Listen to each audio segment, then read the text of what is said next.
Welcome to the Belts, Bumps, and Barbed Wire podcast. This podcast is presented by DMV Wrestling at dmvprowrestling.com. Hi, this is Jeff Quinton. Welcome to Belts, Bumps, and Barbed Wire, the podcast affiliated with www.dmvprowrestling.com. Our guest today is Red Dawg, and we're going to talk to him about his wrestling career, about podcasting, and about some other topics as well, whatever may come up. First, I just want to have you introduce yourself and tell us about your history in pro wrestling. Yeah, well, I am the Air Force veteran intel specialist, the one you call on when you need to get the job done, and your friendly neighborhood Red Dawg. That's right, the DICK of this industry, the dog in charge, kid. So you really need to get your mind out the gutter. Let's get into it, right? So, I'm now just in my third year, and I tell people all the time, it's like, I'm older in the game, but I'm still young in the tooth, if that makes sense. And the reason why is just I've had a lot of life experience prior to me even just wanting to become getting into this business. I was former military, 6 years active duty Air Force, and then when I got out the Air Force, like all I wanted to do was work to become a pro wrestler. So I had a lot of things I had to kind of go through, a lot of hoops I had to dive through to get myself all set up. And finally, like 3 years ago, right before the pandemic hit, I decided I was like, this is the time. So I made the leap and jumped into this full force. Got stopped by the pandemic for a couple weeks or a couple months, and then then I jumped right over and said, let's get it. And I know I've seen the answer to this next question, and my daughter found it really amusing, and I just wanted to bring it up now. How did you get the name Red Dawg? So it's very anticlimactic. I feel like a lot of people, once they hear it, they're like, "Oh, really?" Or I get like one of two reactions. One is like "Oh, really?" and the other ones are like, "Wow, I never even thought about that." But my first name's Clifford.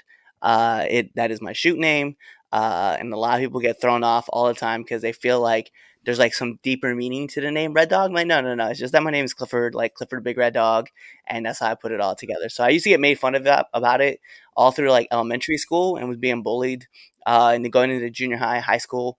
And about my junior year, I decided it's time to like take back what is rightfully mine. And I said, this nickname is going to run with me everywhere I go. And I stitched it on the back of my practice jersey in football. And from then on, I was like, this is what I'm going to do. This is who I am. This is what I want to be. And if anybody's got a problem with it, that's on them, not me. And so I kind of took back the power of, kids being able to just make fun of me and be like, come here, boy, and like do little whistle things. I decided it was my time to run wild with it, and I did. And the way I changed it over to the DAWG was one day I was watching college football and I saw Georgia, and they had this big ass sign that said "Go Dogs," and I was like, "Yo, I really like that." So I changed the spelling of my name from REDDOGG to REDDAWG. And my mom would appreciate that. She went to Georgia. Well, you can tell her, "Go Dog." Even though me personally, like I'm a Husker fan at heart, like I'm like, "Go Dogs," because that's they're the inspiration behind it. When you were spending your time in the military, when you were a kid playing football, before you actually got to the point that you were getting in the wrestling business, what wrestlers influenced you to want to get into wrestling? There's been a few, and a bunch have changed over time. But when I first got into it, like when I first got into wrestling as a kid, Sting, Rey Mysterio, Chris Jericho, Eddie Guerrero, Dean Malenko, all those guys were just so much fun to watch. And then watching people like Lex Luger, watching people like Randy Savage, watching people like Hulk Hogan back in the day when, and I'm one of those that I grew up right into like the prime of everything, like WCW and WWF before it became WWE. So I used to watch, both sides. So I watched Shawn Michaels and Bret Hart. I watched, guys like The Patriot or Steve Blackman, Ken Shamrock. Like I love watching just in wrestling, but guys who like specifically influenced me and wanted me or made me want to get into the business was guys like Sting, Jericho, and Rey Mysterio. What current wrestler have you enjoyed working with the most? Wow. There's been a few. It can be more than one. Yeah, it's like there's been a few. Sickened is obviously one of my favorites that I get to work with. I know a lot of people see matches with me. Two that I don't think a lot of people have got to see these matches yet. They're on my YouTube page. If you guys ever want to go, just check it out. But I got to work TJ Sykes, the Red Prince himself, um, and I got to work him on two different occasions. And both times, like the matches were just, to me, I felt like the matches were just like phenomenal, right? And they may not have been because, like, I don't know, but to me, I just felt like the matches hit on all sorts of cylinders. And another person I got to work uh, was Andino, and working him twice. Once at HWF, and the other time got to wrestle. We got to work at a Lucha Libre Promotions in Washington D.C. And both those matches were a lot of fun as well. So I had a blast being able to work with Andino. And if I had to pick one more match, right, one more person, uh, it's a person that guided me a lot through my wrestling journey, and his name is Beastman. Getting to work Wes was amazing, and he actually helped me out so much. But we got to tear it up a couple different times, and maybe one time I'll be able to get a dub on him. But for right now, I just got two L's. Would he be your dream match, or is there somebody bigger that would be your fantasy match? Rey Mysterio, hands down, is my fantasy match. Like, if I get to work Rey one time, I think I would just be done. I would be done in the business. And it's crazy because, like, there's a lot of people out there, but I've been watching Rey Mysterio since 1995. Like, I feel like that one just kind of dates me, but I have been watching him for so long. And so to watch him, back in 2006, win the Royal Rumble and then win the title at WrestleMania and then win it again, only to lose it later in the night to John Cena, and to watch him just recently get inducted to the Hall of Fame, like, as the kid inside me, like, and this is gonna be like something where a lot of people are gonna see behind, but the kid inside me turned joyous. Like, I was so overwhelmed with like emotion. Like, I was in tears when they announced that he was gonna be inducted. I was in tears when he was giving his Hall of Fame speech. I was in tears when he had his first run with the heavyweight title after WrestleMania. So to watch Rey Mysterio be able to do things that he did, yeah, that would be the ultimate honor, is to be able to get to work him. What do you think of the story right now with Ray and Dominic? I love it. I love it so much. It was so cool back in 2000, it was like 2004, 2005, when Dominic kind of like emerged as, obviously, with like Ray's being son, and watching him kind of grow up, and then like seeing him behind the scenes like put in work and like get stronger and get taller, right? And I was just like, wow, like this kid's gonna go somewhere. And then he debuts, and then you see him that whole time when he got his ass kicked by Seth Rollins. Uh, with the kendo stick. Like, I'll never forget that picture because that was just brutal. But then, like, to see him grow into like, hey, I'm my dad's kid. This is who I am. Blah blah blah blah blah. I'm the ultimate babyface. And once he turned, I was like, this is where it's gonna get better. And so to see him working as a heel right now, it's cool. I really enjoy like his work right now, and even just like this past SmackDown where like he was just getting boos rained on him left and right. He couldn't even speak because he was getting booed so much.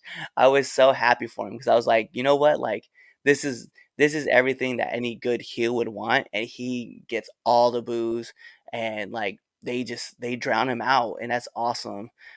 So right now, like the work that he's putting in with Ray, I'm super happy for him, and I'm super happy with the storyline the way it's going. Now, what is your most embarrassing moment in wrestling?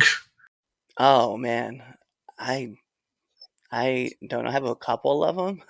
There are times where, like, because I'm still young in this business and I'm still learning, there are times where I legitimately forget things and I just kind of like stare awkwardly at somebody. And it's happened a couple times. So that does get kind of embarrassing. But I haven't, like, for, you know, knock on wood, I haven't had any like wardrobe malfunctions or anything like that yet. So I guess I'm pretty safe with that. But yeah, most times, like, I'll have these moments where I'm just kind of like staring awkwardly at somebody. And I just know I'm supposed to do something. I'm like, yeah, I don't know. I'll tell you a couple of previous guests. Basically, Phil Stamper had new ring gear when he started wrestling, and he took a slide and went under the ring. Sean Hardy got locked out of a hotel room when he was on the road with nothing but a towel, and had to go down to the lobby full of tourists and other people to try to figure out how to get back into his room. I think he had a towel. He may not have even had a towel, but I'm fortunate enough to not have that happen yet. What moment are you the proudest of in your wrestling career? I think just debuting. I think and debuting in front of like a live crowd. It's crazy because like it takes a lot of guts to do what we do like in the business, and I only mean that in the sense that like anybody can say that they want to be a pro wrestler, anybody can say they want to do something right, but to kind of follow through and keep working and getting there, it's different. And I know that recently like I was meeting with one of my mentors and he asked me, he's like, what do you want to do now that you're in this business? I was like, I don't know, I just wanted to see if I could hang and bang. And he was just like, cool, well we're here now and you're doing it, so now you got to think of another goal. And I was like, that's yeah, that's really true. Like I have to think of bigger goals and stuff like that. So I think just getting in here and you know getting myself in the best shape that I can currently and keep pushing, like that's pretty much like all I can do. It's like to show my little one like, hey, like if you really want something you have to go work for it and you got to push for it. So now I step into the ring every single time, like I'm very appreciative of just the opportunity of just being there. Now I want to ask you about podcasting because you're involved in a couple of podcasts, hosting and co-hosting. Could you first mention the two podcasts you're involved in? Yeah, so it's actually one big podcast, but it's two different shows. So it's called the Three Count Podcast. We have two shows. It's called Chaz and Friends, which you can find every Sunday live as a debate show, unless it's like a holiday. Then obviously we're not going to be on. Whether it's like Easter, Mother's Day, whatever. Right? When I won't be on, we won't have shows that day. And then our other show that we have is called Now Enter the Ring. So I'm very proud of Now Enter the Ring, as much as I am proud of Chaz and Friends because I do love our debate show, but Now Entering was kind of my baby. It was something that we started up in May of 2020. And the reason why we started up the show, obviously, as I mentioned, 2020, there was COVID, right? So everything got shut down, and we tried to figure out a way to get more content out to our listeners. And so what we started doing was recording episodes and then like just putting episodes out, episode after episode after episode. Um, and we built it up. So, right now, like in the can, we're just waiting to be released. We have like 319 episodes. So I'm very proud of that because we've had a lot of incredible guests, right? Whether it was Shane Taylor Promotions or TJP, or you've seen Shaw Guerrero on our show, Killian McMurphy, Phil Stamper has been on our show, a couple different times. We brought on a whole range of guests and been able to talk to them. And just recently, we even launched off a second kind of spin-off. We launched off two spin-off shows. One of them called Now Entering 201, where we brought guests that we had like really good relationships with or great connections with during our interviews. We brought them back to do a little bit more in-depth diving into like the wrestling scene. And then we just started up a show called the Three Count Podcast Quick Cuts, where we go to different shows, we grab a couple guys, a couple wrestlers, female or male, and we just talk to them. And the first guest that we were able to get was actually Billy Starks. So, one of the hottest names on Indies right now. She was our first guest that we were able to bring on the show. And then from there, we had the Tar Dynasty. We've also released out interviews with Lady Frost and Rico Hendricks. So, like, the names are kind of building up just based on where we are and how we're able to work it. But yes, it's very something I'm very proud of is how far the podcast has come. We started the whole thing, I remember, off of Skype. Then we went to Zoom. Then we came to StreamYard. And now you can find us on YouTube. You can find us on Facebook. You can even find us on Spotify. And all the videos, they're all video formats, except for maybe the first couple years because I don't think Spotify had that ability just yet. But once they let us know that we could actually put our videos for our podcast up on video form, that's what we did. So you can catch all of our content up on Spotify and YouTube and Facebook. Okay, my next question is still podcast related. Since you've been doing this 319 episodes worth, as you just said, what do you think makes a good wrestling podcast? I think it's just being genuine. I think that's the number one thing, right? Like the one thing that a lot of people have issues with when it comes to podcasting is they all want to ask like the same kind of questions, right? How did you like? It doesn't even matter like what podcast it is. When it's an interviewing podcast, it's always the same questions, right? Like, what did you do? How did you get here? What do you think of this? What do you think of that? What's this? And the idea of like a good podcast is that you want to feel like you're in a conversation with somebody, right? I get inspiration from Chris Van Vliet and Joe Rogan, right? And I know depending on where you are, depending on who you are, right? Joe Rogan's kind of a taboo name, I know. But the thing is that he has these great long conversations with people, and that's just what it is. It's a conversation, and you feel like you're in the room with that person as they're having that conversation. So you want to be a part of that conversation. I'll be real, when I listen to the Chris Van Vliet show, or Insights, or I go and listen to the Joe Rogan Experience. Like, I will find myself having conversations with those guys, knowing that they can't hear me, but I feel genuinely like I'm a part of the conversation.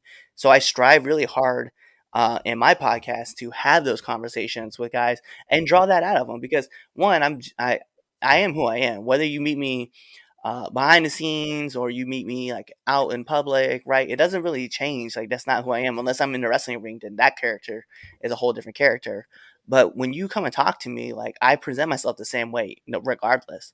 And so when you get to talk to me on a podcast, it doesn't really change. It's just me having fun and wanting you to like express yourself and talk to you about things that you've kind of gone through, and just like learn and interpret, and then try to, you know, reflect like on how, your experiences can help me be better in the ring. I'll tell you one interview format that I like when he does it.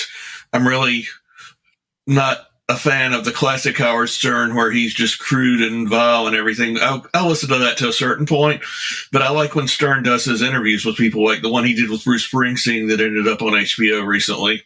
Yeah, it's one of those things. Again, it goes back to just having a genuine conversation and just making people feel comfortable to have those conversations with you. And if you're gonna be kind of like snarky and stuff like that and act like you know everything, or you're asking like really just the bland questions, you're not coming up with anything original, like, people don't want to be a part of that. And I think one thing that kind of separates my show from like a lot of other people's shows, like, I like to ask questions that are just ridiculous, right? So, a question I'll share it here, because I asked pretty much 7 or 8 of the same questions, right? But one of the questions I like to ask is, what's the worst bump you've taken? And I get a different answer every single time that I talk about it. And we're talking about over 300 episodes, and I have not had an answer repeat once. And that's a testament to like learning about people's experiences. And another question that, you can ask those questions, those challenging questions where people are going to come to you with like a real answer, and it's fun. And sometimes you may not get a lot of content out of some interviews, and that's fine. But for the majority of them, as long as you're having that genuine conversation, people are going to want to open up and talk about themselves. So, what is the worst bump you've ever taken?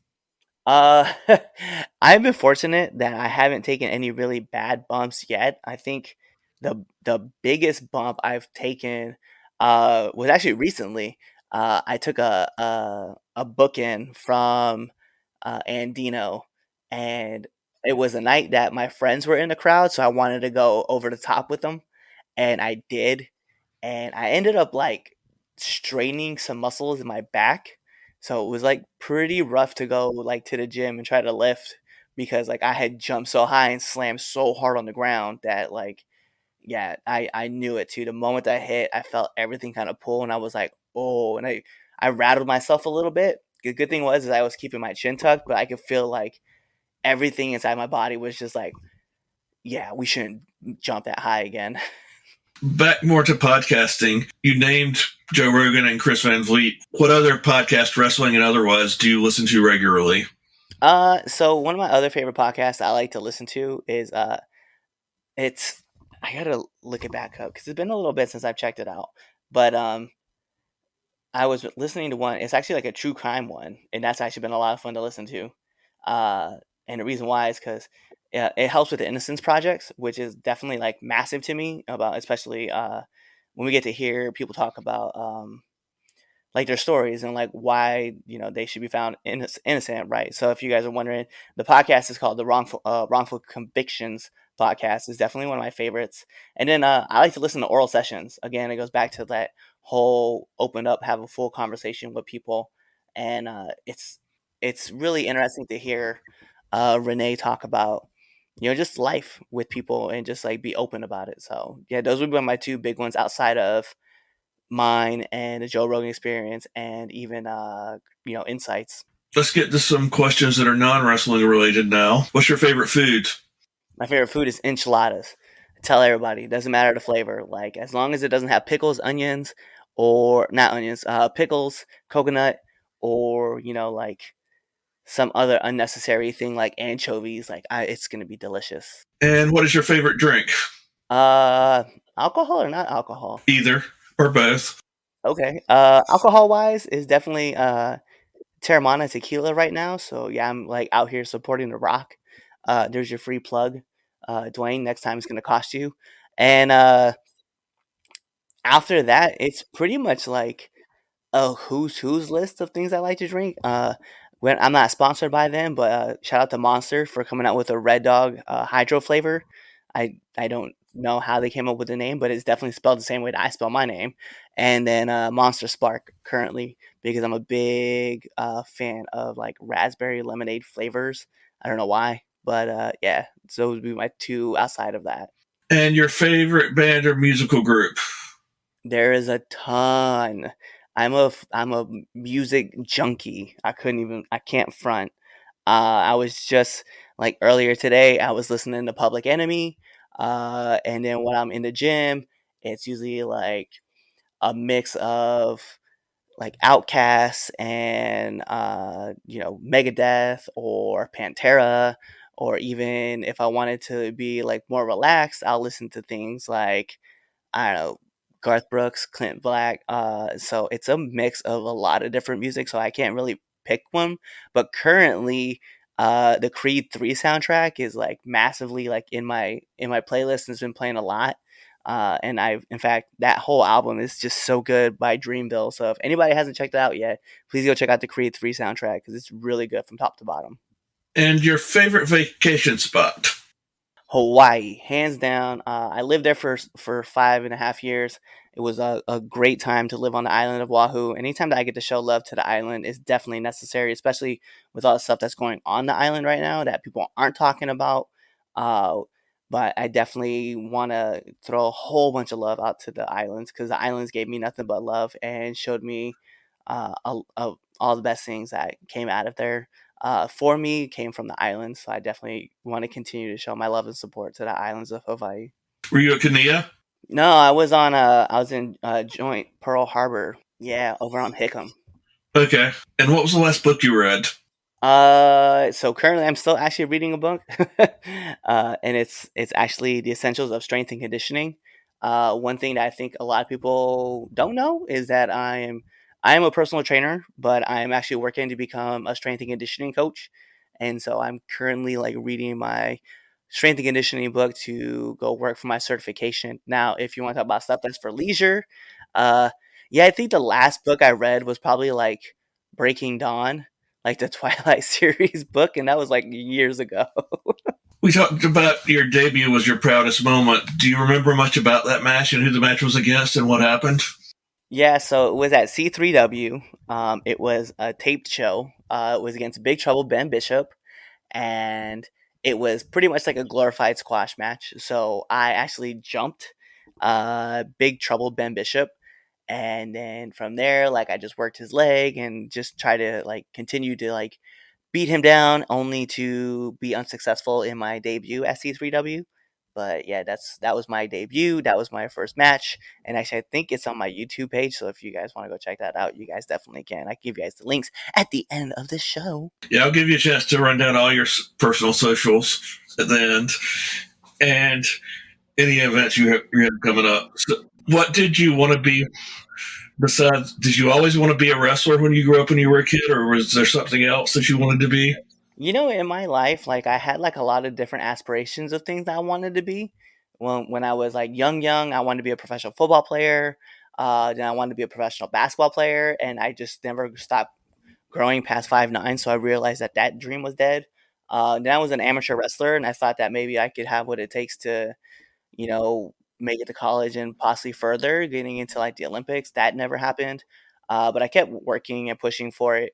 After that, after like high school, I thought I might just fall into music and work in a musical field, regardless of what it was, whether it was hip hop or uh, just whatever, just any kind of any mark in there. Uh, that didn't work out, so I just wanted to keep working towards something else. And yeah, everything's changed from time to time. Like at one point when I was in the military, I was training to be an MMA fighter. Uh, that didn't pan out. And it wasn't because I didn't like getting hit. It was just that my job required me to be 12 on, 12 off all the time. So I never got the chance to actually go train. And then yeah, just everything kind of kept shifting over. And the first job I actually applied for when I got out of the military, I was actually working for a company. We won't talk about their name, but if you guys go to the, if you guys are aware of the New England Patriots and who sponsors the stadium, there you go. But anyway, I got released from my contract, and when I got released from my contract from that company, the first job I actually applied for was to be a writer for the WWE. So I kind of knew from that point, like I wanted to find a way to get into the business, and I guess for me, like the only real regret I kind of had was I kind of wish I would have made the jump into pro wrestling sooner, but it just didn't it just wasn't working out for me for whatever reason. And currently though, I'm kind of glad that I also got in when I did, because I don't know if I would be where I am mentally, because I was having so many issues with PTSD and anxiety. I don't know if I would be where I am now. So I'm glad that I was able to get in now when and it sounds weird, as I'm a little older, but I'm just happy being where I'm at now. But yeah, getting into the pro wrestling scene after I realized that's kind of where I wanted to be, I was like, this where I belong. So, what advice would you give to a young man or woman who wanted to get into wrestling? Be ready, and I say this in a sense of do some research, right? Make sure this is exactly what you want to do, and then get ready, right? And I say that with learn. There's tons and tons and tons of material out there to help you get started about learning how to, listen for words, listen for calls, start using some memorization work, right? Because there's gonna be a lot of stuff thrown at you right away. I would also tell you find a credible school, find somebody that can help get you to a level, and then look for people who can get you to the next level, right? Sometimes the person that you're running into, the person that you're talking to, they have never been to where you want to get to. They might have connections to get you there, but you're gonna have to really learn how to network in this business. So I think for me, the big things is get yourself ready to get into the business, get in shape, right? Start thinking about character work, that who you want to be when you're in the business, and then from there, uh, look to network. So those are my big threes. Learn to network, because network is huge. And you said you were applied to be a writer at WWE, which I actually did a few years ago. Before I was doing anything with my website or podcast, it was just I'd been working in PR, and it was just why not? And I just wondered if you had any advice for anyone older who was trying to get into the business, either as a wrestler or into behind the scenes role, of what they should do. So if you're looking to get behind the scenes, it's always like one of my things I think is start a podcast, right? Start some kind of like source that you can start practicing like how you want to get whatever it is you want to get across. So if you want to be a manager and you want to be able to speak and talk, get behind a microphone and learn how to speak and talk behind a microphone. It's very different from being like, "Oh, I can have a simple conversation." No, not really. Microphones are 100% different when you're talking in front of a live crowd. So you're going to have to learn how to adapt on the fly. And these kind of conversations, doing podcasts, interviews, they help tremendously because they keep things loose and fun, and they keep it on the fly. So that way you're always able to react. If you're looking to be an interviewer, right? Find a camera, get yourself, whether it's your cell phone or it's some way of being able to record yourself and practice, right? You can also do this in front of the mirror, like talk to the mirror as if you want to talk, so you can work on your facials and how you want to deliver your interview questions, right? There's always things that you can do if you're just trying to get in to help out with a promotion. Just show up to the promotion and ask them what you can do, and they're usually going to have something, whether it's setting up the ring, setting up the chairs, learning how to run the music, run the lights, whatever. Just go ask questions, and then just a promoter or a booker is going to help put you in the right direction of what you're trying to get accomplished. Okay, and I'd like you to promote any upcoming wrestling card that you're a part of that you know about already. Well, let's talk about what's going on. So, actually, just today, right, it got announced that on April 29th, I'm going to be at EWA for the Brats Beers and Burgers Fest. So, you guys will be able to catch me there. It's going to be in, I think it's just outside of Dundalk, if I remember right. Yeah, it's in Dundalk at Key Brewing. Yeah. They've had that event before, and I thought about going. I might try to go this time, especially if you're going to be there. Yeah, so it's going to be myself and Rico Hendricks teaming up against Jason Drake and Jesse O'Reilly. So for those who know, you know. Uh, one CW, I'm actually going to be there this weekend. So on the 15th, you can catch me there. You can catch me on the 22nd, actually back in Harrington, Delaware. So I'll be out in that way. And then from there, it's just like a who's list of things that's got going on. So going to be at Port of Voltage May 12th. I'm going to be at EWA again on the 13th. You can catch me at 1CW on the 20th of May. And then you can also catch me at Kings and Queens on the 26th and back at Voltage on the 2nd and Voltage on the 9th of June, as well as SWA on the 10th. And then that's actually my last booking for a while because, surprise, surprise, there's things that are going to be changing, just like the wrestling business does. Run down your personal social media account. I was like, you can find me on all your favorite social media platforms, whether that's Twitter, Instagram, TikTok. You can find me on, I'm trying to think of Hive, right? PlayStation. It's all _Red Dawg 85. And if you type in Red Dawg 85 on YouTube, you can also find my YouTube channel there too. You guys can follow the 3 Count Podcast at 3 Count Podcast or 3 Count Podcast Streams. You guys can find all of our stuff on IG, TikTok at 3 Count Pod, and on Twitter at 3 Count _pod. So we have pro wrestling tees. So if you guys go on pro wrestling tees, type in the 3 Count Podcast, type in Red Dawg, you'll find all of our stuff there. You can find all the merch. If you go to foryourwear.com, you can actually find Pure Ignorance, which is Chaz the Don, Chaz Evans, as well as Prince Machiavelli and Noah Idol. Their store is actually there. The reason I bring them up is because Chaz is the other half of the 3 Count Podcast. And then you can also find Red Dawg stuff on For Your Wear as well. I feel like that's all my stuff that you can find me at. You really need to be listening to the podcasts if you and Chaz are on there. I've seen Chaz wrestle a couple of times, and we've gone back and forth on Twitter a few times in a friendly manner. So, yeah, Chaz is one of those guys that, a lot of people know us from as if you watch us on Twitter, the way we interact. Ignorant Dogs is definitely something that we have going on. But outside of that, on the podcast, like him and I, we just have fun bantering back and forth about wrestling. So if you guys ever want to catch us talking about it, it's all right there. It's a lot of fun, and him and I go toe to toe all the time. And one of us usually gets frustrated. I've watched Chaz walk off numerous times. I've walked off a couple times of the show because we were so upset with each other. But yeah, it's all in love at the end of the day. So I definitely appreciate having someone like him, and on the scene, right? It was his idea to start up the 3 Count Podcast. I was actually working at another podcast, fun fact, and I ended up leaving that podcast just to go work with Chaz because him and I hit it off so well in our first premiere episode. And so I was like, yeah, this is going to be everything we want and more. And it's turned out to be everything I've wanted. That sounds great. And thanks for being with us tonight. And we'll look forward to seeing what you're up to in the future. No doubt. Thanks for having me on. I want to thank Red Dawg for being on the podcast today. I also want to thank you, the listener, for listening to us. And also would like to ask you to join us on DMVProWrestling.com to get the latest news every day on pro wrestling in the DMV region and beyond. Our executive producer is Scott English. Our production assistant is Josie Quinton. And I'm your host, Jeff Quint. Thanks and have a great week.